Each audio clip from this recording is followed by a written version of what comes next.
Épargne-t-on au Mali? Est-ce par instinct ou stratégie? Entre la caisse du quartier, les tontines entre amis, le mobile money ou encore le compte bancaire, de nombreuses méthodes existent pour mettre de l'argent de côté. Mais où va réellement cette épargne? À qui profite-t-elle? Est-ce bien protégé? D'ailleurs, épargne-t-on réellement au Mali? Banque, mobile money, tontine, où va l'épargne des Maliens? C'est le titre de cette émission. Le développement avec nos spécialistes, c'est juste après le générique.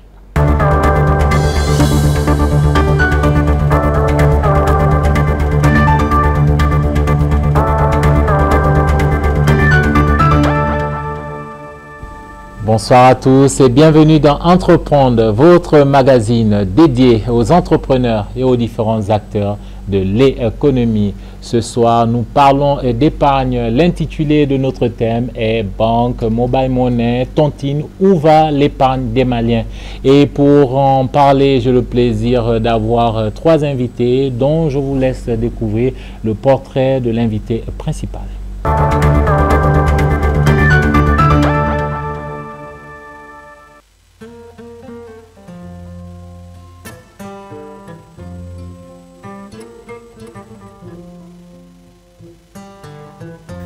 Dr Gaussou Mariko est expert comptable et spécialiste certifié en audit interne.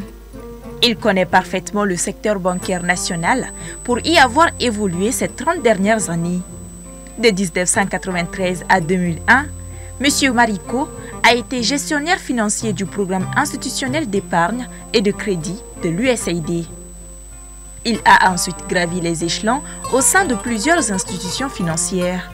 C'est ainsi qu'il a été responsable administratif et financier de la Société malienne de financement Somafi SA de 2001 à 2006 avant de rejoindre la Banque Atlantique Mali de 2006 à 2015 en tant que directeur administratif et financier, puis directeur général adjoint jusqu'en 2016. De 2016 à 2022, en tant que directeur général adjoint, met tout en œuvre pour favoriser une bancarisation plus accessible.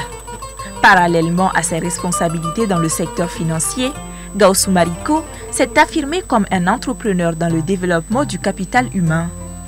Depuis 2014, il est le promoteur de plusieurs établissements scolaires, professionnels et universitaires dans le pays.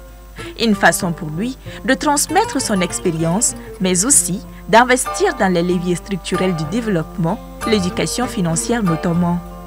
Aujourd'hui président du groupe africain de management et audit, il exerce également en tant qu'expert comptable inscrit aux ordres professionnels du Mali et de Paris, apportant son expertise à la structuration des entreprises, au contrôle des gestions et à la bonne gouvernance. Régulièrement sollicité par la primature et des associations professionnelles, il anime conférences et ateliers sur des sujets comme la lutte contre le blanchiment, le management des risques ou encore le rôle des banques dans la relance post-crise. Sur le plan académique, Gaussou Mariko est notamment titulaire d'un doctorat en sciences économiques et de gestion obtenu en 2023. Il s'est vu décerner le premier prix national au concours international de la francophonie, ma thèse en 180 secondes. Marié et père de famille, Dr Gaussou Mariko est l'invité principal de Entreprendre.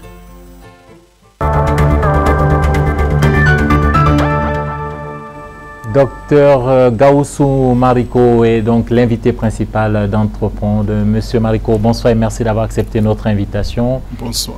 Vous êtes docteur en économie et ancien cadre de banque et nous avons donc le plaisir de vous recevoir sur ce plateau en tant qu'acteur du secteur financier. Monsieur Mariko, quand on parle d'épargne, on fait allusion à quoi? Ok, quand on parle d'épargne, il faut se dire que l'épargne, c'est vraiment le fondement de toute économie. Quand on dit l'épargne, le capital vient de là, la fondation vient de là. Si vous voulez, toute l'économie prend sa source au niveau de l'épargne. C'est pourquoi dans les jargons courants d'ailleurs, on dit j'économise, j'ai fait de l'économie. Donc on résume l'économie à l'épargne. C'est extrêmement important dans le développement d'un pays. Alors, en parlant de développement d'un pays, aujourd'hui, votre regard de spécialiste, quand vous ramenez l'épargne au développement du Mali, quelle analyse faites-vous? L'analyse que j'ai faite aujourd'hui, d'abord je vais revenir sur l'épargne pour dire que ce n'est autre chose que la part des revenus qui n'est pas consommée. Et la part des revenus qui n'est pas consommée doit être injectée dans les circuits économiques du pays. Et les regards généraux que j'ai sur la place de l'épargne aujourd'hui dans l'économie malienne, c'est que j'ai le sentiment qu'il n'y a pas une politique structurée destinée à la mobilisation de l'épargne. C'est vrai qu'il y a des stratégies concernant l'inclusion financière, mais c'est un pan pour faire revenir ceux qui sont exclus dans les circuits, mais ceux qui sont déjà dans les circuits, il faudrait qu'on puisse avoir une stratégie destinée à ceux-là pour pouvoir mobiliser davantage de l'épargne. Vous allez nous parler de vos stratégies, de vos propositions de stratégie dans quelques minutes. Mais avant, je vous invite à suivre ce grand angle qui va nous permettre d'en savoir un peu plus sur l'une des manières d'épargner les plus anciennes au Mali.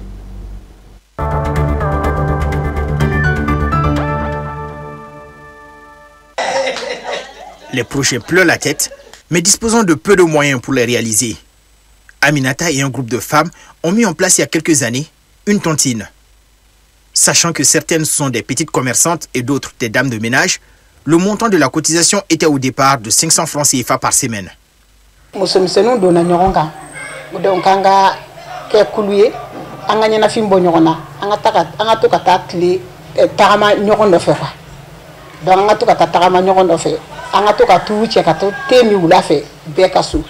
Doanganya dam de ni keme ambora keme la anya dam de ni keme fla mais to imbe si kumamna oya so demi yere be sina obe université la ko ma sam wani fla nyondi ni ambala nya dam de sa sam wani fla.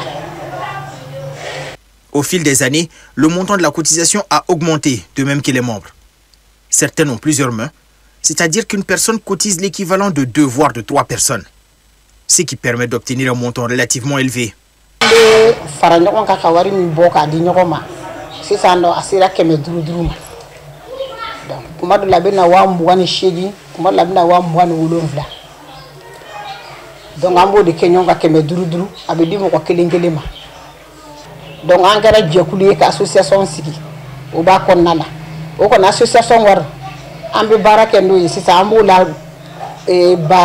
Donc association wari yere sisa na betla bebe wa muwa soro ka bay bolo kalo duru ambasara ko kalo duru ko na la be baraka na ka sara ni wa mugan ka di bata ni wa tanga di bata sisa ko nanga o wari ko ni buna ko ni amito bla bangi konda.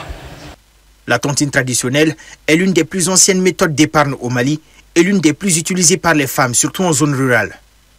Elle est basée sur la confiance mutuelle et ne nécessite pas de documents, contrairement à l'épargne bancaire. Cette dernière, réputée beaucoup plus sûre, permet de fructifier son argent grâce aux différents produits proposés par les institutions financières. Les produits les plus utilisés, bon, comme produit d'épargne, nous avons les comptes épargne qui sont là, normal, classique, qui est ouvert par les personnes physiques. C'est pour mettre de côté leur argent et se rémunérer. Généralement, dans notre secteur, nous, on est à 4%. Voilà, dans d'autres secteurs, c'est un peu moins que ça. Et au-delà de cela, ceux qui ont les grosses sommes, ils peuvent faire aussi des DAT, des dépôts à terme, donc qui consistent aussi à bloquer leur argent, qu'on appelle compte bloqué dans le jargon, qui consiste à bloquer leur argent pendant une certaine période et puis ils vont avoir accès à ça contre aussi rémunération. À titre d'exemple, si vous avez 1 milliard à placer, vous pouvez placer 1 milliard au taux de par exemple 6%, donc sur un an, ça vous fait 60 millions d'intérêts en plus de vos 1 milliard. Jugé plus flexible, le mobile money qui est la dernière née entre de plus en plus dans le quotidien des populations en matière d'épargne, surtout pour des petits montants. Malgré ces différents positifs, au Mali, l'épargne formelle reste relativement modeste chez la population. Un pays où les gens épargnent risquent une croissance économique plus faible, parce que l'épargne est une source de financement. Voilà, donc un pays à faible taux d'épargne, ça peut freiner la croissance économique. Concernant le premier risque. Et le deuxième risque, il y a aussi un manque de résilience face aux crises. C'est-à-dire, en l'absence d'épargne, Les individus ainsi que les entreprises sont plus vulnérables aux chocs économiques. Ça peut être des crises financières, ça peut être des catastrophes naturelles ou même la pandémie. Et ils auront moins de moyens pour faire face à ces situations-là. Le taux d'épargne domestique brut montre que l'épargne globale du pays, mesurée en pourcentage du PIB, est limitée, ce qui traduit un niveau d'épargne nationale faible par rapport à la consommation. On a besoin d'avoir l'épargne intérieure, de développer notre épargne intérieure. Une épargne qui nous permettrait de pouvoir financer les investissements locaux de petite taille ou les investissements de l'État. Bon, de plus en plus, l'État fait d'ailleurs appel à l'épargne intérieure à travers les obligations d'État, qui sont des titres émis par l'État et auxquels souscrivent les banques et les entreprises de grande taille, les grandes entreprises en général. Donc, pour pouvoir mettre de côté leur épargne à travers des obligations qui sont remboursées à une certaine échéance par l'État avec un certain taux. Véritable source de financement de l'économie, l'épargne est indispensable pour envisager l'avenir sereinement, expliquent les spécialistes. Développer la culture de l'épargne, ça ne vient pas comme ça. Ça vient vraiment, c'est une éducation financière. J'ai l'habitude de le dire, qu'il faut mettre en place au niveau national pour montrer déjà aux enfants l'importance d'épargner dès l'enfance. Il faudrait sensibiliser la population aux avantages de l'épargne, tant qu'à court terme qu'à long terme. Organiser des ateliers, des formations et faire des campagnes d'information et expliquer le fonctionnement de l'épargne et comment choisir le meilleur produit. L'épargne nous évite tout d'abord le surendettement. L'épargne nous évite aussi, nous permet de nous couvrir en cas d'imprévu, des maladies, qui Dieu nous en préserve, et même des décès pour faire face aux frais de funérailles et tout ce qui va avec. L'épargne aussi, c'est important pour des projets d'investissement, que ce soit l'achat d'une nouvelle maison, que ce soit l'achat d'une voiture, voilà, ou même financer, ou même faire un petit apport concernant un projet personnel, création d'une entreprise et tout ce qui va avec. L'épargne est culturellement présente au Mali, mais surtout sous des formes non bancarisées, le plus souvent, notamment dans les zones rurales où vivent plus de 70% de la population. Ce qui a pour conséquence la limitation du volume total dans le système financier, à en croire les spécialistes.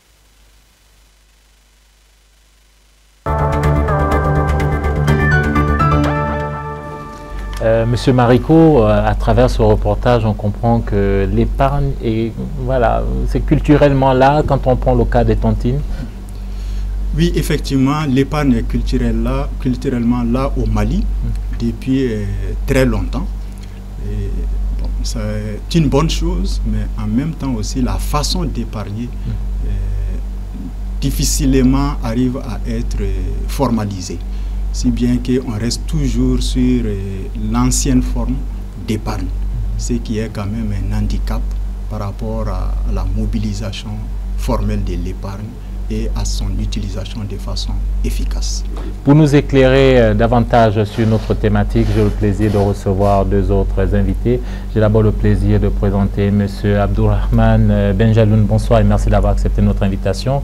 Vous êtes le directeur de la clientèle des particuliers et des professionnels à AFG Bank Mali. Je précise Mali parce que AFG Bank est dans la sous-région. Exactement, groupe panafricain de référence qui, depuis quelques années, a repris un certain nombre de banques donc sur le paysage ouest-africain, au niveau de l'Afrique australe également et même dans l'océan Indien. On se positionne aujourd'hui comme un acteur majeur du paysage bancaire avec une vision panafricaniste et une vision d'inclusion financière qui inclut d'ailleurs l'épargne, qui est le thème central du sujet aujourd'hui. Vous parlez d'inclusion financière, ça c'est ce qu'on appelle une passe décisive, puisque vous m'amenez à présenter notre troisième et dernier invité, qui est justement spécialiste, consultant en inclusion financière, M. Dédé Koulibaly. Bonsoir également, et merci d'avoir accepté notre invitation. Quand on parle d'épargne, pour vous, le spécialiste en inclusion financière, ça renvoie à quoi? D'accord, merci M.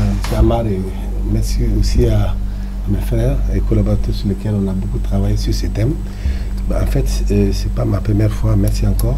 C'est Dédé Koulibaly, vous savez, agroéconomiste. J'ai beaucoup travaillé dans les projets d'inclusion financière, notamment le FODESA, avec le FIDA, avec la BAD aussi, dans les zones rurales, avec l'ADN aussi.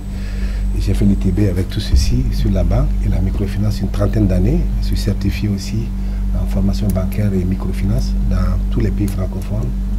Et je travaille beaucoup plus avec le programme d'inclusion financière avec la Banque centrale. Et une seule question qui m'est à cœur que vous avez posée, et on le pratique. Ça veut dire que je donne des cours de l'inclusion financière aux banques, aux institutions de microfinance et aux particuliers.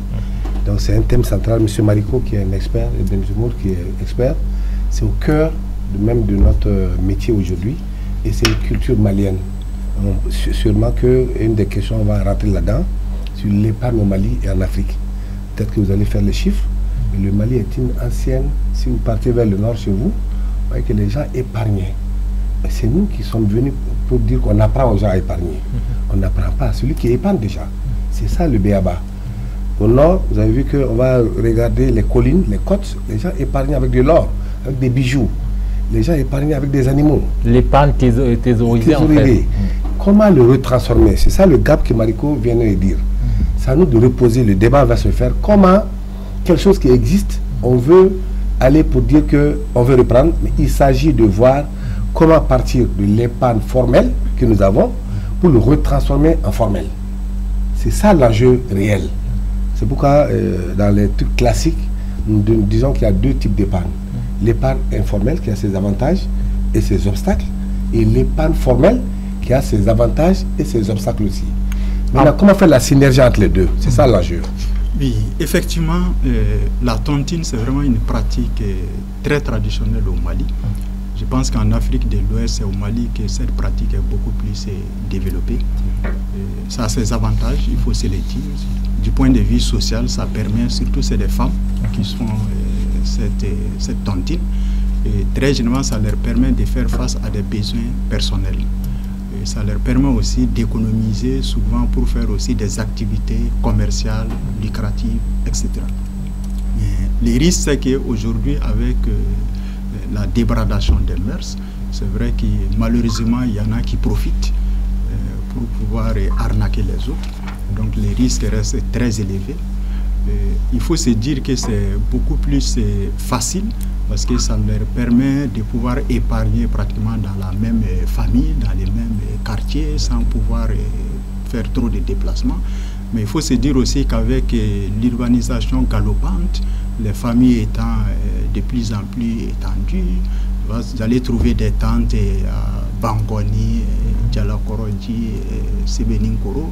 S'il faut que vous fassiez les mêmes groupes pour cotiser, ça devient difficile.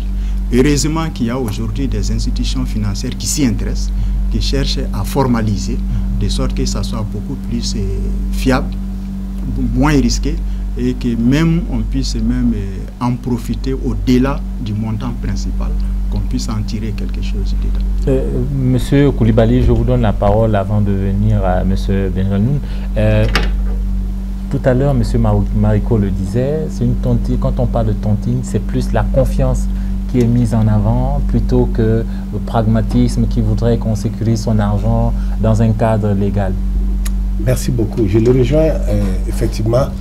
Et vous avez bien dit le truc, c'est la confiance. Et comme vous le dites dans ce terme banquier, on dit crédérer, croire en. Et en cette dynamique, je voudrais ajouter, s'il le permet, que cette tontine a plus que le financier. C'est ce que nous, en professionnel, on appelle la finance plus. C'est-à-dire que cette tontine amène des relations entre âge, entre sexe, entre femmes, milieu rural. Vous voyez que c'est toute une synergie. Il y a une dimension culturelle autour de tout ça. Être dans la même tontine voudrait dire qu'on se connaît, on se fait confiance. Il y a un groupement qui est là, il y a une gouvernance, un leadership. On fait confiance à la tête de pont qui devait la banque. Et c'est elle qui doit faire le relais avec la banque en ce moment. Mais il a dit quelque chose, c'est de la nanofinance. Et le développement d'un pays, c'est nano d'abord. Nous, on a commencé... On veut commencer par le macro, en imitant ce qui existe. Ce qui existe ne peut pas être multiplié. On commence par la nanofinance et vous voyez que quand on parle de la tontine, il y a plus que le financier aussi. Ouais, quand on va loin, les gens se donnent même une tontine sociale. Je le taquine, il est plus jeune que moi. Dans le mariage, je cotise avec lui. C'est quoi? C'est pas de la tontine? Je ne cotise pas pour rien. En réalité, c'est pour dire le jour où je me marie aussi, qu'ils reviennent. Je cotise et tout le monde vient à moi. Et les femmes qui donnent le savon, c'est de la tontine. Quand il y a un baptême, on donne du savon et ça commence à aller pour que tu me rembourses, j'ai épargné. Donc l'épargne n'est pas que finance, la dimension sociale, et c'est en Afrique, et c'est au Mali particulièrement, que ça c'est endogène. Donc l'enjeu pour nous, je ne vais pas parler de macro aujourd'hui, mais l'enjeu au Mali, on a une tasse bien remplie, mais comment la capitaliser, la rentabiliser? Et on va en parler tout à l'heure, mais je reviens vers vous, Monsieur Benjamin. Tout à l'heure, Monsieur Koulibaly parlait d'un type de tontine que je ne connaissais pas, que je ne savais pas qu'on pouvait appeler ça tontine sociale. J'ai découvert quelque chose et je vous en remercie. Mais comment justement une banque comme la vôtre arrive à émerge, travaille, produit dans ce cadre-là où on a la tontine qui est là, qui est présente, qui est ancienne? Comment une banque comme la vôtre arrive à évoluer dans ce contexte-là? Déjà, j'abonde dans le sens de mes pairs sur le plateau. Il faut dire qu'il y a un besoin de changer de paradigme. Et quand je le dis ainsi, c'est parce qu'aujourd'hui, la tontine est un élément culturel. Ça fait partie de notre identité. On ne peut pas la régner. Quand je parle de changer de paradigme, c'est de dire qu'aujourd'hui, nous devons justement, nous, banques, ne pas essayer de forcément formaliser, mettre dans un canevas tel que nous le souhaitons, mais nous devons trouver les moyens d'appuyer cette façon de faire sociale qui crée des liens, qui contribue dans beaucoup de cas à financer des besoins importants pour la population. Et c'est dans ce cadre où les banques aujourd'hui doivent faire preuve d'ingéniosité. Et quand je parle d'ingéniosité, de plus en plus, vous verrez que les conditions d'accès aux banques se sont vraiment ouvertes. Il est beaucoup plus facile pour quelqu'un d'ouvrir un compte aujourd'hui à la banque qu'auparavant. La grosse problématique est la proximité, qu'on essaie de travailler avec des agents sur le terrain, mais aussi de proposer des solutions. Vous allez voir que la banque aujourd'hui rejoint la microfinance et rejoint aujourd'hui les telcos, les grosses entreprises de télécommunications et les fintech. Tout ça pour arriver à donner des moyens à cette tontine de se structurer. Donc les tontines se font aujourd'hui sur le mobile banking. On peut être à Sira Koro, à Sibini Koro et continuer de contribuer à la même tontine en utilisant le mobile aujourd'hui. Et les banques ne sont pas en reste. Et vous avez dit quelque chose qui m'a qui m'interpelle, et monsieur, je vous laisse réagir, c'est que la banque se rapproche un peu plus des usagers, des clients. Est-ce que c'est parce que justement il y avait cet éloignement que un instrument comme la tontine a progressé, a demeuré, a continué même à étendre même ses racines, je veux dire, parce que même ceux qui sont dans le système bancaire classique travaillent, continuent à faire la tontine? Dans l'économie, il y a le macro, il y a le méso, il y a le micro et la nano. Et on a la chance que, je le complète tout de suite, avec AFG Bank, je suis intermédiaire avec Sama Monnaie, pour créer ce qu'on appelle la banque toilette. Le développement est fini. Comment aborder les groupements nano vers la micro, vers la méso et accessible à la banque. On a fini les applications déjà, l'intégration est finie, les API, et on va faire un large travail. Comment faire que la banque soit ambulante? C'est ce terme qui est là, il a dit le terme. La banque a changé. Il y avait beaucoup de règlements. Mariko a travaillé sur ça beaucoup plus. C'est la réglementation qui avait empêché les banques. Ils étaient à un confort qui était là. Il y avait aussi le cloisonnement. Avec la loi bancaire sur le décloisonnement, les banques sont plus à l'aise à aller vers beaucoup plus de secteurs. Il y avait des banques commerciales, banques d'agriculture, ils étaient cloisonnés, mais la loi a décloisonné. Ce qui fait qu'ils sont plus accessibles au mobile aujourd'hui, à la nano. Et Mariko aussi, je le remercie, quand il était directeur adjoint, on a signé un contrat avec Cofina.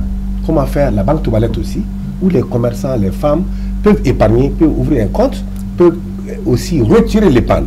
Le vrai problème de l'épargne n'est pas de le stocker, mais le déstockage. Ça va plus vite, on récupère plus vite l'argent qu'on a déposé. Oui, est-ce que et on va voir justement les systèmes qui ont été mis en place, les taux qui ont été, voilà, donc pour inciter les gens à regarder un peu plus. Je vous donne, M. Marico, la parole juste après cette première infographie que je vous invite à regarder, qui va nous amener à parler du taux de bancarisation strict, qui mesure donc le pourcentage de la population adulte tenant un compte dans les banques, les services postaux et les caisses nationales d'épargne et le trésor. Quand on regarde notre première infographie, l'analyse par pays montre que le Bénin affiche le taux de bancarisation strict le plus élevé, soit 35,7%, suivi du Togo. Là, je fais allusion bien sûr aux pays de l'UEMOA, donc les pays avec lesquels le Mali partage la même monnaie. On a donc le Togo qui est deuxième avec 29,8%, suivi de la Côte d'Ivoire 29,5% et du Mali 24,0%. Le Niger et la Guinée-Bissau enregistrent respectivement les taux les moins élevés avec 8,7 et 6,4. Mais je voudrais surtout vous faire réagir sur un point. D'une année à l'autre, quand on regarde cette première infographie dont la source n'est autre que la BCEAO, on se rend compte que le Mali présente la plus forte progression de taux de bancarisation stricte, soit 3,6 points de pourcentage. Donc, outre le Mali, on a le Sénégal qui est à 3,5 et la Côte d'Ivoire qui est à 3,3. Monsieur Koulibaly, Monsieur Marico, est-ce que c'est justement à cause de cette prise de conscience au niveau du secteur bancaire qu'il fallait rapprocher un peu plus les banques vers les populations, notamment dans les zones difficiles? Effectivement, il y a une forte progression du taux de bancarisation stricte au Mali, vous l'avez souligné, pratiquement de 20% à 24%. En 2023, c'est autour de 25%, donc ça a augmenté encore de 1 point. Il faut souligner qu'il y a une bonne part du dynamisme du secteur bancaire dedans. Il vient de le dire, AFG Bank, c'est pas un nouveau sur la scène, mais il faut se dire que vraiment ça a été beaucoup redynamisé. Et il y a beaucoup de banques aussi qui sont dans cette logique. Malgré la crise que nous traversons, il faut se dire que les banques sont vraiment à pied d'œuvre pour pouvoir bancariser davantage la population. Et il y a aussi un autre côté qu'il faudrait quand même souligner. Vous savez, en période de crise aussi, la banque devient une sorte de refuge aussi pour les épargnants. Ah, c'est pas l'inverse? Je pensais qu'en période de crise, tout le monde se précipitait vers les banques pour retirer son argent et tout ça. C'est l'inverse? Non, en fait, ça dépend de la nature des crises. D'accord. Aujourd'hui, on est dans une crise où les activités économiques sont un peu ralenties. Donc, quand il y a moins d'activités économiques, naturellement, au lieu de garder l'argent comme tel, on préfère aller déposer en banque. Par contre, quand il y a des crises d'inflation, d'autres choses, c'est ça qui peut amener l'effet inverse. Mais on est dans une crise où les activités, comme je le disais, sont ralenties. Donc, il y a beaucoup qui vont vers les banques pour faire des dépôts. Donc, il y a quand même cet aspect-là aussi. Il y a l'autre aspect que vous avez dit aussi, ça concerne aussi la prise de conscience aussi de la population. Il faut reconnaître que de plus en plus, la population va vers les banques pour pouvoir faire des dépôts. Il y a un effet aussi insinué que beaucoup de gens aussi n'arrivent pas à décortiquer. En fait, vous allez voir au niveau du taux de bancarisation élargi, pratiquement c'est la Guinée seule que le Mali arrive à dépasser. Parce qu'on a un problème un peu au niveau de la microfinance. Il faut se le dire. Parce que dans les années 2010, avec la faillite de plusieurs institutions de microfinance, le Mali a vraiment pris un coup sur ces secteurs-là. Si vous prenez par exemple le total bilan de l'UEMOA en 2023 pour les SFD, ça a à peu près 4 000 milliards. Mais vous savez que les SFD du Mali, tous réunis, ça fait à peine 170 milliards. Comment l'expliquer? L'explication, c'est ce que je viens de le dire, c'est suite aux crises que ces institutions ont connues. Donc ça a eu un effet de contagion, une méfiance. Il a dit tantôt, la relation avec les institutions financières, c'est la confiance. Donc la confiance a été brisée. Mais, Dieu merci, il faut se le dire, la confiance commence à revenir. Donc il y a un certain nombre aussi de ces utilisateurs qui se sont dirigés vers la banque. Parce que quand on dit taux de bancarisation strict, ça concerne uniquement les banques, comme vous avez dit dans la définition. Donc c'est cet effet aussi qu'il faudrait souligner. C'est vrai que souvent on n'a pas le même point de vue, mais cette fois-ci je suis d'accord avec lui. Et je confirme effectivement que l'environnement du secteur financier a changé au Mali pour deux raisons. Une première, la concurrence. Vous voyez qu'il n'y avait que 2 ou 3 banques. Avec l'ouverture des groupes, de grands groupes qui sont venus, il y a eu beaucoup de filiales qui sont installées. Donc ça crée toute une dimension de concurrence. Et la banque n'est plus dans son assiette de confort de l'État, où c'était des banques d'État qui étaient là, les gens venaient vers. Mais quand les banques commerciales sont venues avec des groupes plus dynamiques, la banque a été ambulante. Vous voyez que les banques étaient à Bamako, à Ségasso, dans les grandes villes. Mais maintenant, même je dirais à Guelhok, même chez toi à Songo, j'ai vu une banque à Kolokani. Moi, j'ai été le premier acteur en gérant le projet de réduction de la pauvreté. J'étais la banque en tant que microfinance, j'étais à Mara pour toute la zone. Mais ça permet à la BDM de s'installer aujourd'hui dans toutes les grandes agglomérations. Deuxième, effectivement, la crise du Mali, les gens n'ont pas beaucoup compris. Ce n'était pas une grande crise comme telle. C'est que les institutions de microfinance au Mali ont eu ce qu'on appelle une crise de la maîtrise de croissance. Tellement que ça a évolué, on n'a pas pu gérer la maîtrise de la croissance et l'articulation entre les banques et les SFD a été un truc. Pendant que les banques venaient vers la micro, les institutions de microfinance, au lieu de partir se consolider sur la micro, ont tenté la méso et la macro, qui n'est pas leur secteur d'activité. Donc, c'est cette maîtrise qui a posé énormément de problèmes. Mais aujourd'hui, avec l'accord de tout le monde, et l'État aussi qu'on remercie aujourd'hui qui a joué un bon rôle, et les banques aussi qui sont flexibles. Il y a 10 ans, très peu d'institutions de microfinance avec le financement bancaire. On négocie en fait, ça ne marche pas. Mais aujourd'hui, Dieu merci, ça commence à aller vers ça. Ça, c'est très important, qui a joué pour l'épargne. Permettez une autre dimension sur l'épargne. Le Mali est un pays culturel. Beaucoup, on s'était conservé, l'absence d'information, on se conserve sur la tradition, on a honte. Et même le fait d'aller à la banque, l'idée c'était que la banque c'est pour les riches. C'est ça, exactement. Donc, en partant à épargner, tout le village sait que combien tu as déposé et on vient te demander. Donc, tout ça, ces paramètres sont en train de... L'inclusion financière a augmenté et c'est une fierté aujourd'hui d'être à la banque. Et au niveau du village, quand je vais à la banque, je suis fier. Auparavant, on avait peur. Donc, c'est une étape qui est là. Monsieur Koulibaly, vous parlez d'inclusion financière et là aussi une autre passe décisive. Décidément, je vais marquer beaucoup de buts aujourd'hui. Je vous invite à suivre cette autre infographie qui nous amène à parler donc d'inclusion financière. Dans tous les pays de l'UEMOA, la tendance haussière du taux d'inclusion financière a été notée et c'est vraiment le Togo qui reste en tête avec 87,0%. Suivi du Bénin qui est vraiment tout juste derrière, 86,8%. Quand on regarde le Mali qui est moins bien classé que les autres, quand on regarde de façon globale ces données, on se rend compte que le Mali a enregistré la plus forte progression du taux d'inclusion financière entre 2021 et 2022, soit 5,2 points de pourcentage. Ça veut dire qu'il y a un travail qui est fait. Monsieur Benjamin, quelle est la place de l'épargne dans une banque comme AFG Mali? Mais écoutez, les banquiers vous diront qu'il n'y a pas de banque sans épargne. Il n'y a pas de banque sans collecte, il n'y a pas de banque sans ressources. Le point de départ de la banque, c'est la collecte des ressources.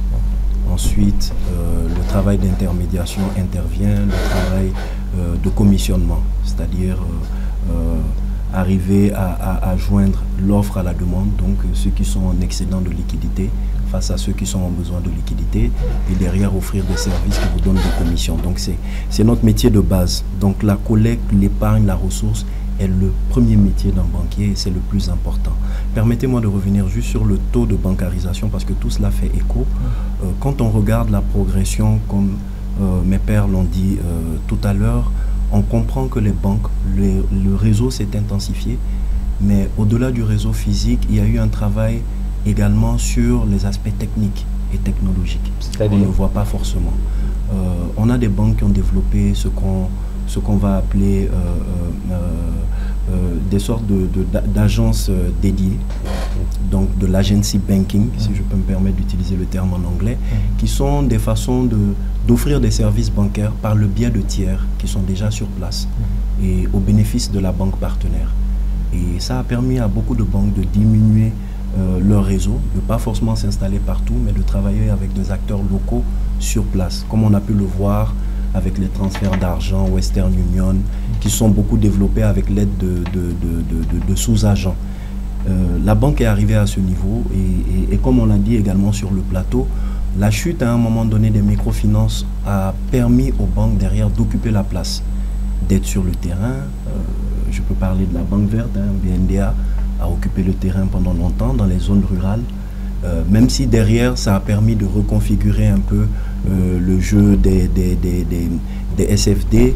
De grosses SFD sont nées. Ces dernières années, on voit un engouement des grands groupes qui vont vers de la microfinance. Mais nous, pour parler de AFG, nous sommes arrivés avec l'idée dans l'inclusion financière d'être dans la proximité. Donc, on part d'un réseau de 2-3 agences sous l'ancien actionnariat à aujourd'hui 14 voire 16 agences d'ici à fin 2025. Et bien sûr, pour atteindre la rentabilité, il va falloir ouvrir des comptes. Donc, ce qui explique que ce taux d'inclusion ne va faire qu'augmenter parce que toutes les banques veulent rentabiliser ces investissements. Ces agences qui ont été ouvertes ont besoin de clients et on a changé de paradigme. Comme il a dit avant, la banque c'était pour les riches. Aujourd'hui, la banque se simplifie, elle est accessible et elle va vers les autres. L'ouverture d'autres agences, est-ce que c'est de nature forcément à inciter davantage les clients, les usagers à venir à ouvrir des comptes? Oui, c'est de la proximité. Plus on a d'agences proches de chez soi, mieux c'est beaucoup plus facile. On s'est dit que l'argent est à côté, on peut toujours avoir accès. Mais même là, les mentalités ont changé. Le mobile banking, la technologie fait qu'aujourd'hui, les gens peuvent tout faire à distance. Donc, les banques sont certes dans le développement du réseau, mais en atteignant une taille critique, on essaie de ne plus aller forcément dans ce modèle d'agence physique sur place, mais par des canaux digitaux, des applications sur Internet, l'agency banking, comme je l'ai dit, le développement avec Sama de canaux de bank to wallet, wallet to bank, où on communique les uns les autres et le client maintenant devient un client globalisé. Il était un client des telcos, des SFD et il devient client des banques et en même temps de Sama. Donc aujourd'hui le client est complètement entouré par tout cet écosystème et c'est comme ça qu'on est en train de faire monter ce taux de bancarisation, ce taux global d'utilisation. C'est-à-dire l'environnement était dédié uniquement aux banques classiques. Après l'État, les seuls qui détiennent des comptes à la banque centrale, c'est les banques primaires et les trésors publics.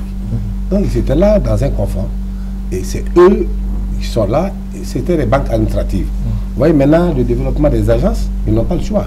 Ils sont obligés d'ambuler vers là. Il a dit quelque chose de très important. Il y a la banque en tant que telle, il y a le banquier. Moi je donne des cours sur le truc des banques. Faisons la différence entre la banque et le banquier. Et c'est le banquier qui fait la banque. La banque est administrative. Lui, il est très cool, bien habillé, il porte confiance. Le bâtiment est là, très joli. On se dit, mais si j'épargne là, moi, je vais déposer 150 000, 1 million. Mais je vois tout le confort de la banque. Je dis, mais ils ne vont pas fuir.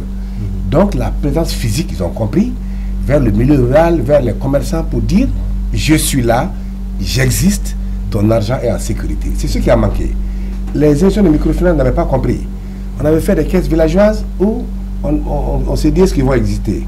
Vous voyez, on a la confusion aujourd'hui entre une agence bancaire et une agence de microfinance que Mariko a fait. Une autre chose que je voulais préciser, les données de la Banque centrale, oui, mais elle est un peu lente. C'est comme elle est régalienne là. On ne va pas la critiquer. De 2002 et 2022 à 2024, au Mali, il y a eu beaucoup de changements. C'est dû aux différentes crises. Mariko l'a dit. Le Mali est un pays résilient. On a tellement cherché la forme. Vous voyez, avec l'embargo, le Mali a fait plus de croissance. Pourquoi?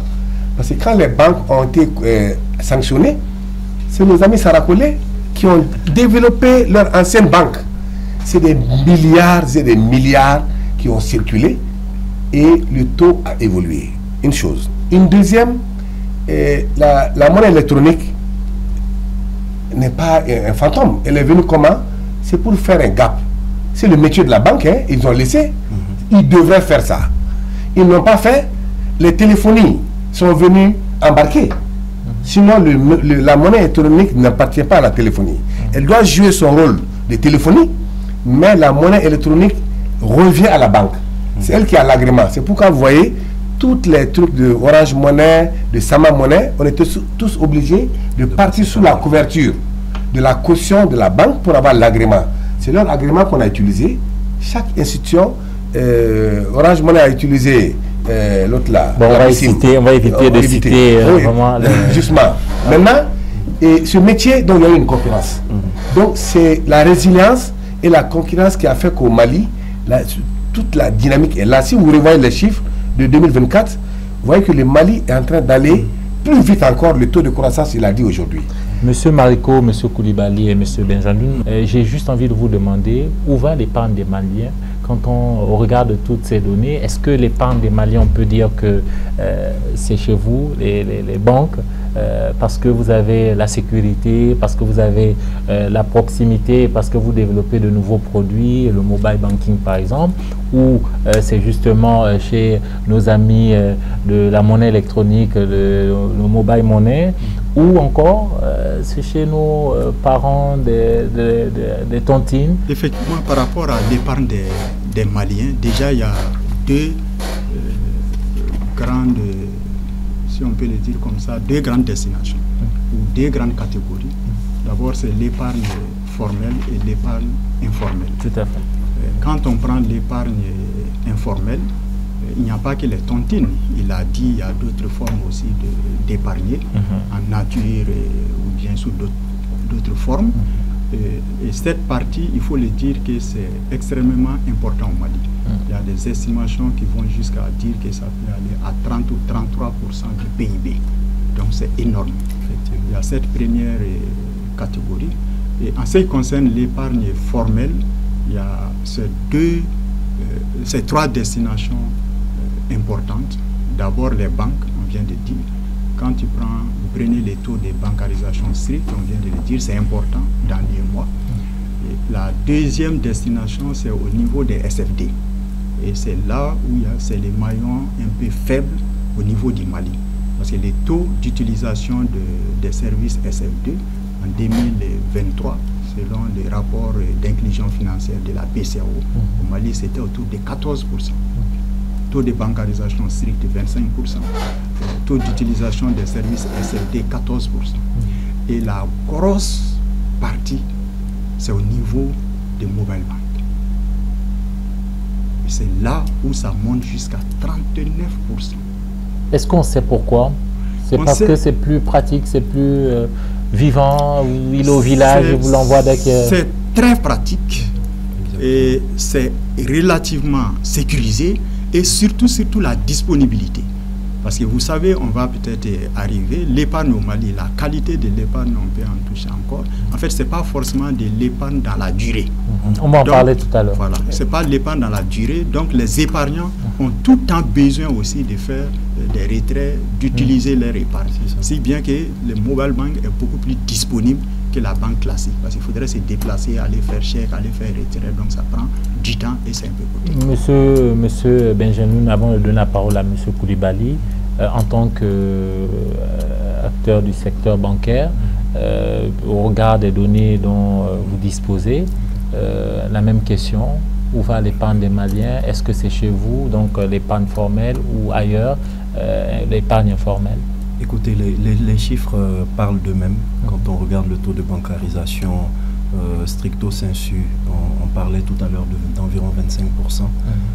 Quand on l'élargit au niveau du mobile money et des SFD, on a bien dit qu'ils sont assez marginales dans la réalité des faits, on monte aux alentours de 45%, de 46% même, sur à isopérimètre, sur ces mêmes années-là. Donc, ça vous montre un peu la contribution aujourd'hui qu'a pris, l'essor aussi qu'a eu le mobile money dans la vie, le quotidien des Maliens au niveau de l'épargne. Et comme je le disais en début de prise de parole, de plus en plus cette tontine dont on parlait, qui était totalement informelle, avec une personne qui thésaurise et ces réunions où on fait la répartition des gains, aujourd'hui, une bonne partie commence à entrer également dans ce mobile money. D'où le fait que nous, acteurs bancaires et SFD, sommes de plus en plus en train d'aller dans des partenariats.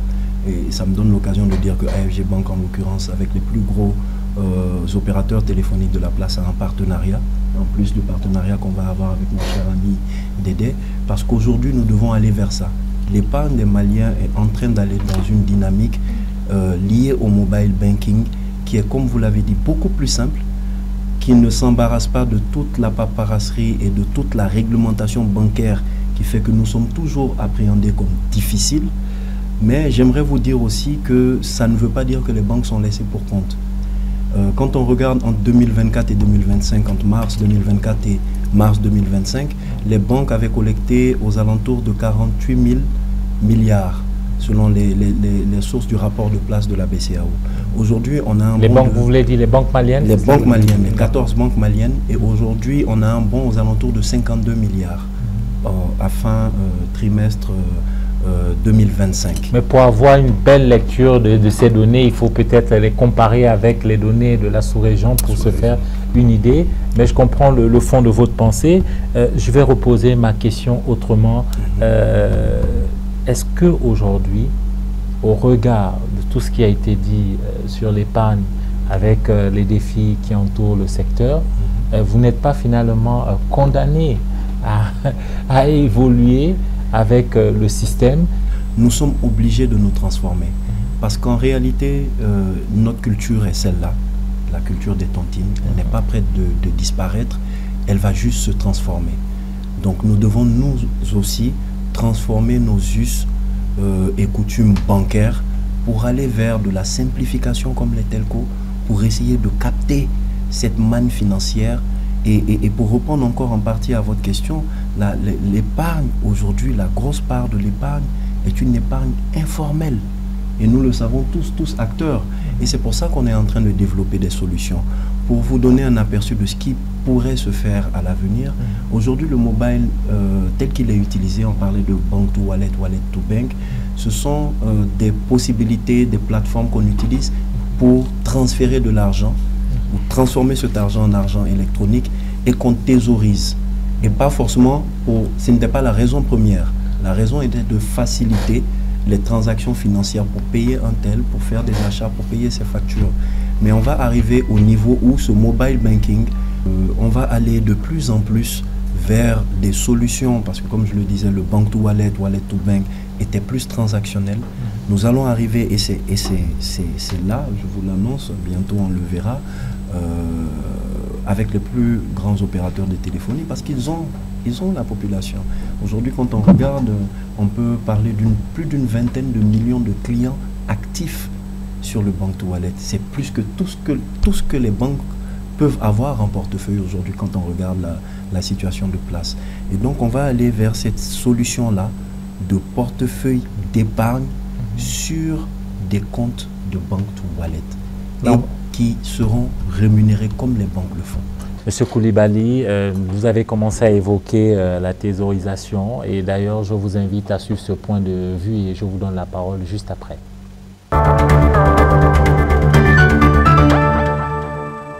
La faiblesse de l'épargne peut s'expliquer en partie aussi par la faiblesse du revenu. Parce que si on n'a pas suffisamment de revenus ou si le revenu dont on dispose au départ suffisant pour couvrir d'abord les besoins de consommation, alors il est très difficile d'épargner dans ces conditions. Et aussi par rapport à la faiblesse de l'épargne, il faut relativiser, parce que la structure de l'épargne, il faut comprendre, on a l'épargne financière, et là c'est surtout celle qui est très faible au Mali, mais ce qu'on appelle l'épargne thésaurisée. Je m'explique un peu, vous savez, la plupart du temps, chez nous, c'est difficile de trouver une famille où les dames ne diffusent pas des bijoux en or et autres. Ça, c'est une forme d'épargne qu'il faut rappeler. Aussi, peut-être dans les milieux ruraux, l'élevage des petits ruminants et autres, ça aussi, c'est une forme d'épargne aussi.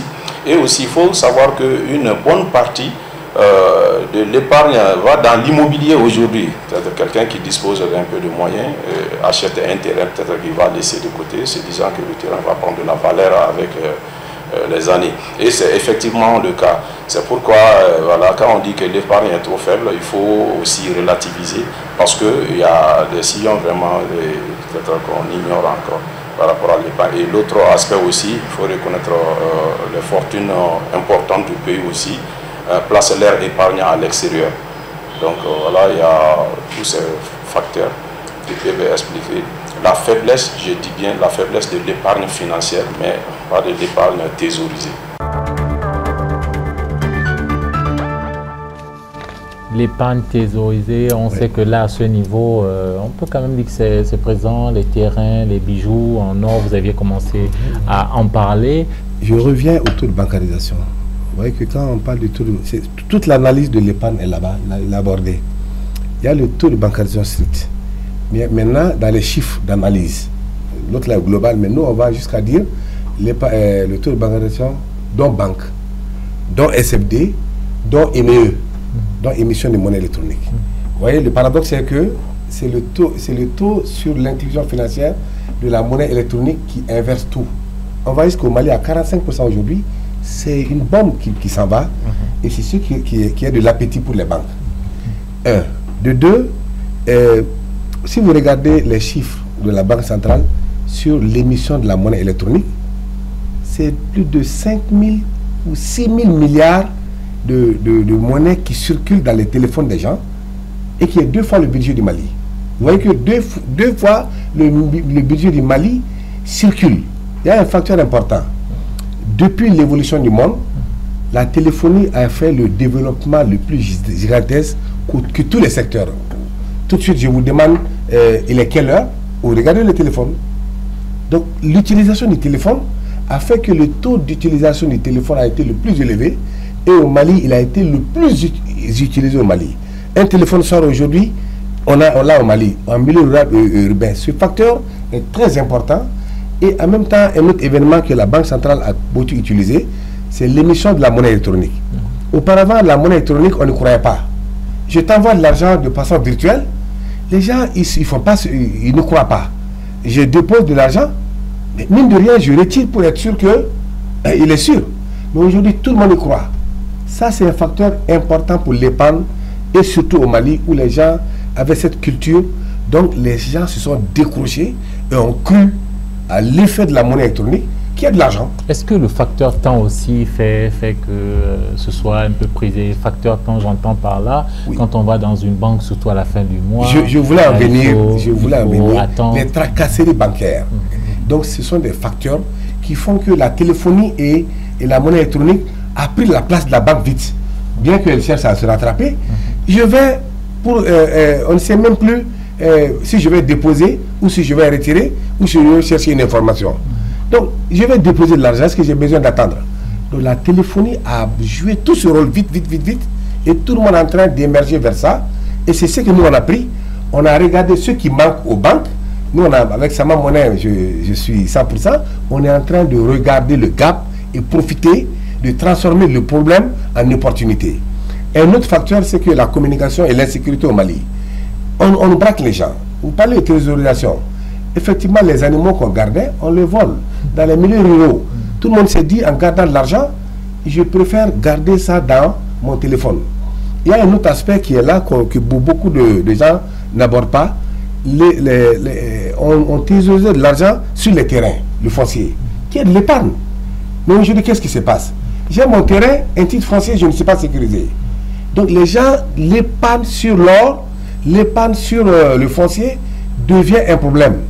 Donc tout le monde est en train de dire, mais je préfère la monnaie électronique qu'un titre foncier. À vous entendre parler, M. Koulibaly, la monnaie électronique va supplanter, va dominer, va devenir la référence.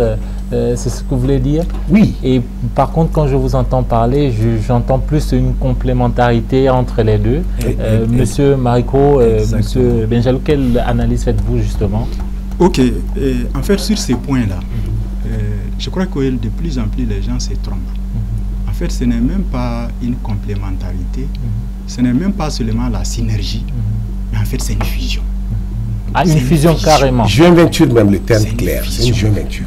En fait, aujourd'hui, vous n'avez pas les banques à part, les émetteurs de monnaie électronique à part, même les télécoms à part, même les assurances à part. Non. Aujourd'hui, on devient un espace financier où on offre tous les services. Aujourd'hui, vous avez Bank to Wallet. À partir de votre portefeuille de monnaie électronique, vous pouvez faire transférer sur votre compte bancaire. À partir de votre compte bancaire, vous pouvez transférer sur le compte de porte-monnaie électronique. En plus de ça aussi, il y a l'interopérabilité qui est en train de venir.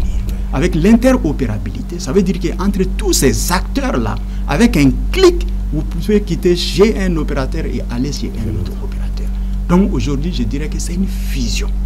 Et nous n'avons pas le choix. Nous n'avons pas le choix parce que les banques sont obligées de suivre l'évolution, en fait, si vous voulez, du comportement social. Des consommateurs. Des consommateurs, exactement. Ils sont obligés de suivre ce comportement-là. Ce qu'il faut se dire aussi avec le pouvoir public aidant, parce qu'aujourd'hui, vous n'êtes pas sans savoir qu'il y a l'identification aujourd'hui des utilisateurs des téléphones, parce qu'avant aussi, c'était un frais. Parce que n'importe qui pouvait utiliser son téléphone et faire n'importe quoi. Aujourd'hui, avec l'identification, les banques savent maintenant qui est derrière et en cas de truc, comment est-ce qu'on peut les traiter. Donc ça, c'est des facteurs avec l'interopérabilité qui aident en fait les banques à pouvoir développer ces maillons en fait de la chaîne financière. Ce que je voudrais dire aussi, en fait, aujourd'hui, on est dans une situation où le Mali doit pouvoir adopter une stratégie de mobilisation de l'épargne et de fidélisation de l'épargne. Je vous promets que nous allons en parler dans la seconde partie que je vous invite à suivre. Restez connectés, on se retrouve dans une poignée de secondes.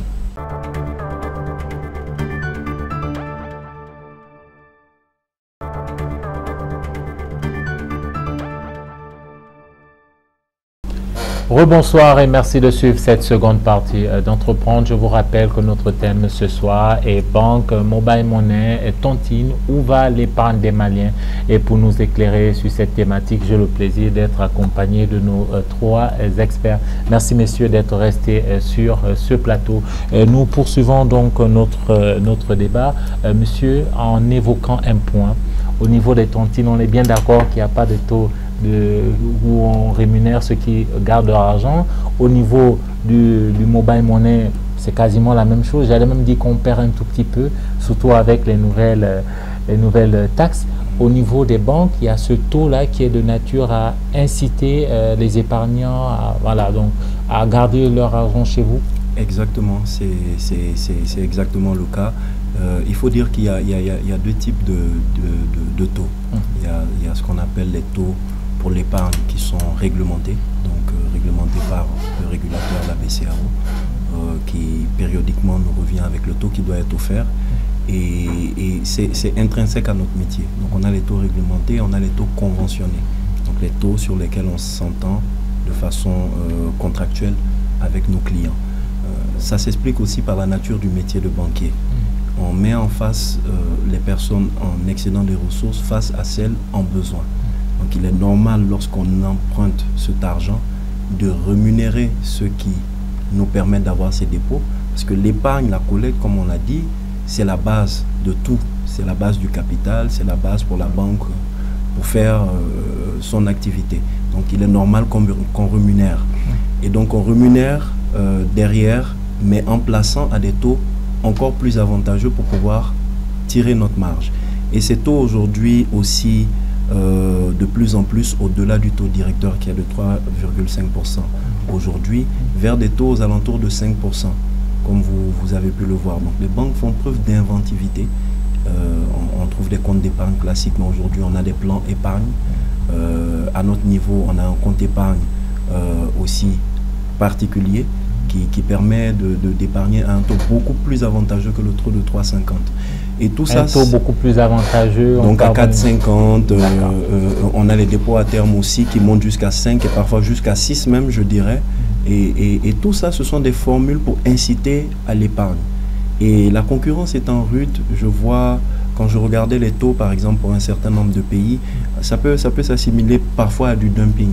C'est-à-dire qu'on va avoir des acteurs qui vont tirer les taux à la hausse et pour pouvoir suivre la marge et tout ça. Voilà. Donc le différentiel de taux peut s'expliquer par ça. Ça ne veut pas forcément dire qu'on rémunère mal au Mali, mais la force de négociation ou la position de place, la concurrence peut expliquer pourquoi on est resté dans ces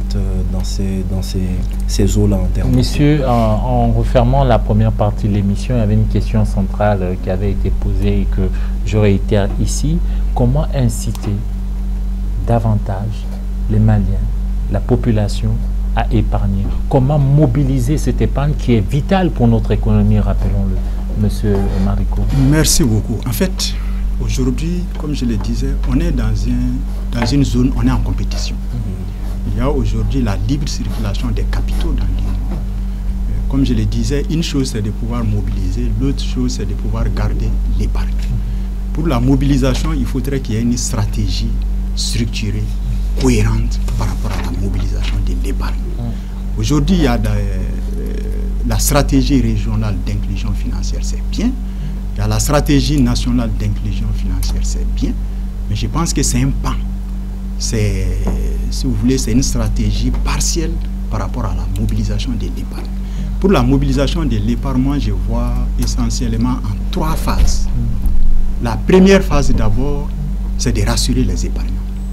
Alors, ce n'est pas aujourd'hui le cas, vous n'avez pas ce sentiment? Ce n'est pas totalement rassuré. Je vais revenir là-dessus. Pour les banques, c'est vrai, on n'est plus à l'ère où il y avait des faillites des banques, les gens craignaient que les banques puissent partir avec leurs dépôts. Dieu merci, ça c'est pratiquement révolu. Pour les SFD, on en a débattu ici, ils ont eu leur période de déboire, il y a une crise énorme de confiance. Aujourd'hui, c'est en train de reprendre petit à petit, mais ça reste encore timide. Donc sur ce point, il faut encore rassurer. En fait, au niveau régional, il y a la BCAO qui est en train de faire un bon travail, c'est vrai. Depuis 2014, vous imaginez, il y a un programme spécial, ambitieux par rapport à la mobilisation de l'épargne.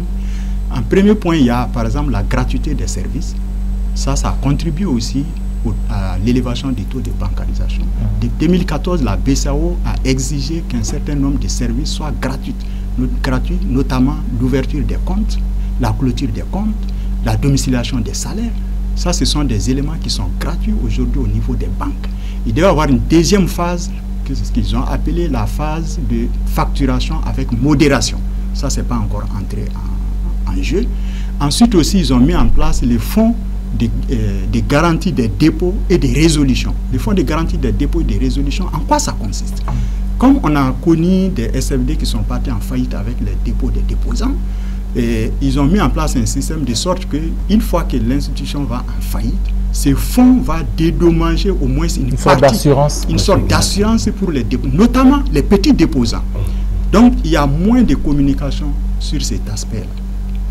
Toujours pour rassurer, quand on prend Mobile Bank, aujourd'hui, il y a assez d'arnaques là-dessus. Quand les gens font ce genre de trucs, moi je dis, ce sont des terroristes économiques.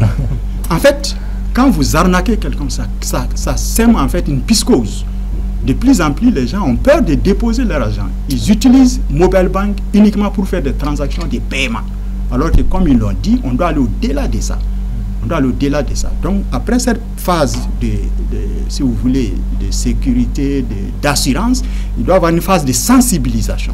Parce qu'une chose, c'est de mettre les dispositifs en place. L'autre chose, c'est de pouvoir les informer, les sensibiliser. Donc, c'est pourquoi il faudrait maintenant qu'on développe des programmes d'éducation financière. Pas seulement à l'endroit des clients, mais depuis l'école. Que depuis les jeunes enfants puissent comprendre qu'est-ce que c'est qu'un taux. C'est important d'épargner. C'est important d'épargner. Un jeune qui épargne, qui sait épargner, voici ce que ça peut donner, qu'on puisse les éduquer dans ce sens-là. Malheureusement, au Mali, il n'y en a pas. Donc les jeunes terminent les études, ils sont là, ils ne savent pas quoi faire financièrement, ils n'ont pas de référence. Donc cette partie est extrêmement importante aussi. Et la dernière phase maintenant, c'est l'incitation. En fait, il ne faut pas mettre la charrue avant les bœufs. Quelle que soit l'incitation que vous allez faire, si les épargnants ne sont pas rassurés, ils ne vont pas venir. Parmi les incitations, il y a l'aspect fiscal. Aujourd'hui, il faut se dire, il a parlé des taux réglementés concernant l'épargne, mais je trouve que c'est insignifiant. Ce taux, c'est 3,5% sur les comptes d'épargne. Et pour un montant maximum de 5 millions, je crois, ou 5 millions, maximum 10 millions. Donc, si vous déposez 50 millions, ça veut dire que le surplus n'est pas défiscalisé.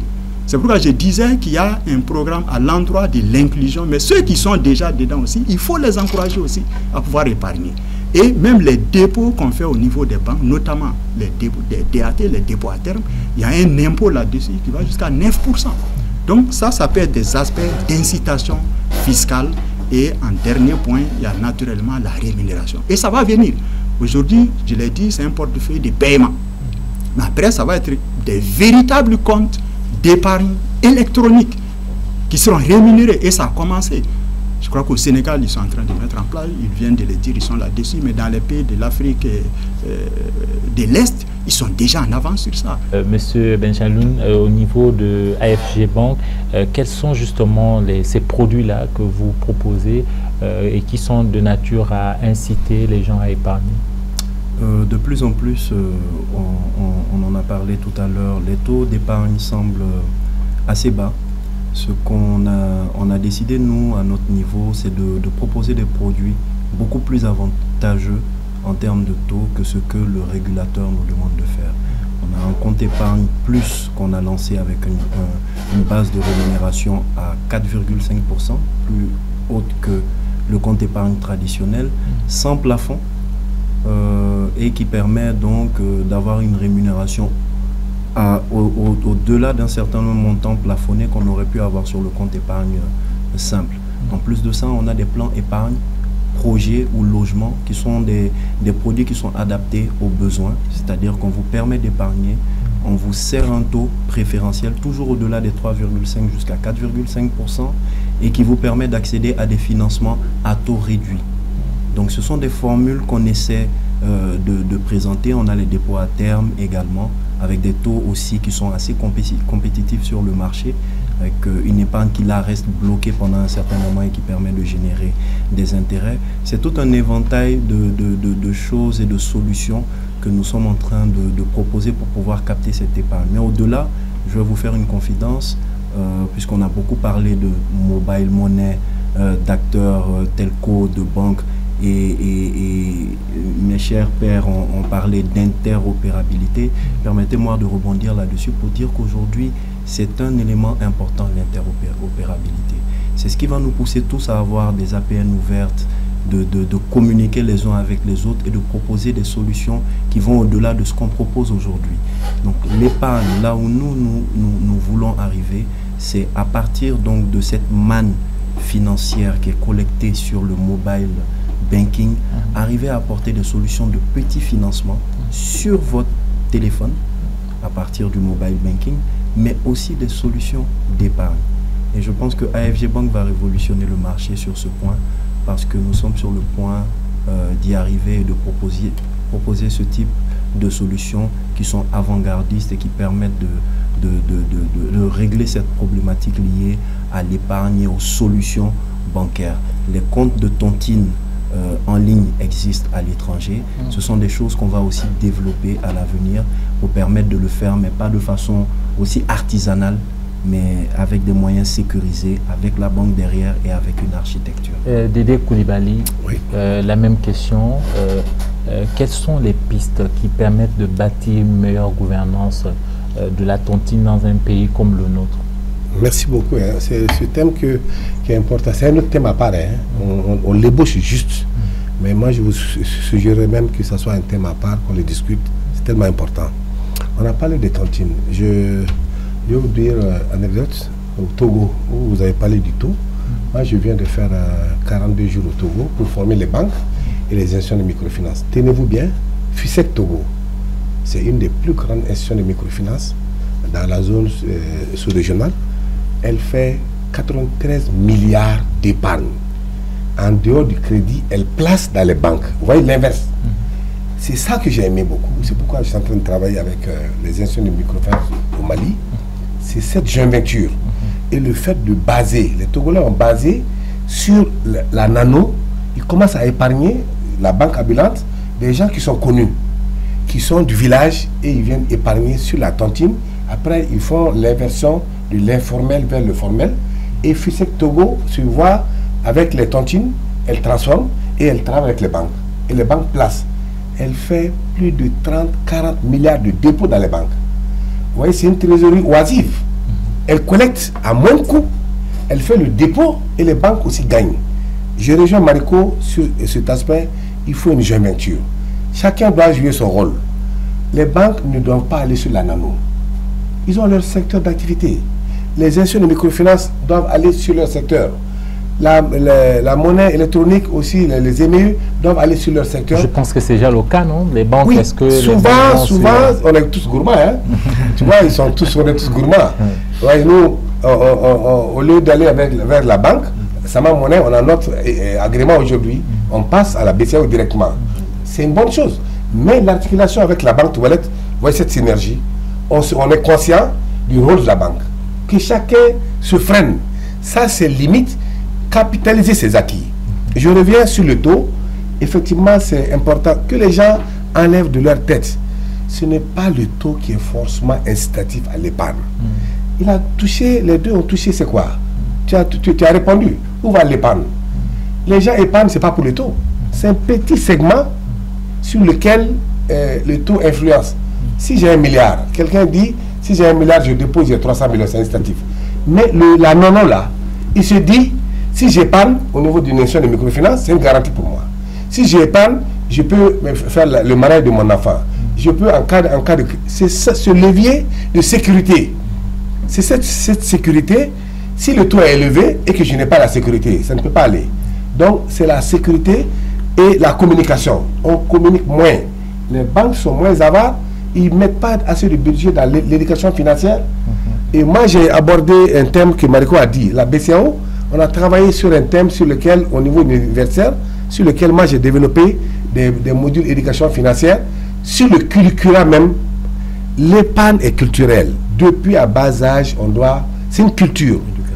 Un seul mot, vous voyez Freedom for Hungers, vous voyez la Grameen Foundation, vous voyez le professeur Ahmed Younous. Il a dit le pauvre peut épargner. Ce concept, il a valu tout. On nous donne même le père de la microfinance, alors non.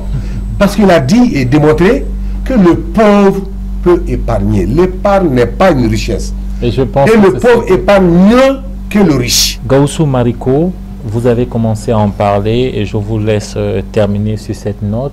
La question de ceux qui viennent épargner aujourd'hui et tout de suite après, ils viennent encore récupérer. On n'épargne pas sur le long terme. Très bien. En fait, ceux qui déposent le matin et retirent dans l'après-midi, je ne les blâme pas. C'est une image, hein? Oui, je comprends. Ça arrive, hein? Ça arrive dans la réalité. Tout est une question de début. S'ils arrivent déjà à venir déposer et retirer, petit à petit, ils vont laisser l'argent pour un certain temps. L'épargne, c'est vraiment une question cruciale dans l'économie, je l'ai dit au début de mon intervention. Les Chinois disent que celui qui épargne aujourd'hui achète la paix demain. C'est la souveraineté d'un pays. Lors de la crise de Covid, les pays qui ont pu s'en sortir mieux étaient des pays qui avaient une épargne nationale solide. Des pays comme l'Allemagne et même la Chine. Des pays comme Corée du Sud, l'histoire économique nous dit qu'ils ont pu créer les conglomérats comme Samsung, Hyundai sur l'épargne populaire. Vraiment, c'est un cri de cœur qu'on puisse vraiment travailler sur ces segments. Au Mali, on parle beaucoup plus de... C'est vrai, l'entrepreneuriat c'est bien, le financement on en parle, mais les commencements, c'est vraiment l'épargne. Qu'on puisse mettre l'accent sur ça. Aujourd'hui, vous avez vu, on n'a même pas parlé de bourse. Ça veut dire que c'est une question en fait de maturité. On est encore loin de là. Nous, on est encore sur des canaux, encore que je dirais classiques. Primitifs. Est-ce que vous voyez? Nous devons arriver au stade où il y a des organismes de placement collectif, où on peut drainer l'épargne des petits épargnants, entre guillemets, et injecter dans les circuits. Parce que si chacun doit pouvoir s'élever, aller faire des trucs, ça c'est dépassé. Dans les pays développés, il y a des organismes de placement collectif qui permettent de les mettre ensemble et d'investir pour avoir un taux meilleur que quand vous partez individuellement. Ensuite, il y a la bourse. Dans les autres pays de l'UEMOA, ce n'est pas pour vraiment encore tirer sur les cas du Mali, mais il faut se dire la culture n'y est pas. C'est-à-dire qu'on n'en parle même pas. Alors que ça aussi, c'est un bon instrument aussi d'épargne. Nous, on est encore sur les dépôts à la banque et le mobile banking. Donc vraiment, pour terminer, je dirais l'épargne, c'est vraiment l'essentiel pour l'économie. Et j'invite vraiment vivement les autorités à adopter une stratégie nationale là-dessus pour le bien du Mali. Banque, mobile money, tontine, où va l'épargne des Maliens? C'était le thème de cette émission. Merci messieurs d'être passés sur le plateau. Je rappelle que notre invité principal est Dr Gaoussou Mariko, docteur en économie, ancien cadre de banque, promoteur d'établissement. Merci monsieur Mariko d'être venu sur ce plateau. Merci également à monsieur Dédé Koulibaly, consultant en microfinance, inclusion financière et formateur certifié. Merci également à monsieur Abdourahmane Benjanoun. Il est le directeur de la clientèle des particuliers et des professionnels à AFG Banque Mali. Merci monsieur Benjanoun d'être venu sur ce plateau. Merci infiniment à vous, chers téléspectateurs, de nous avoir suivis et à très bientôt sur TM.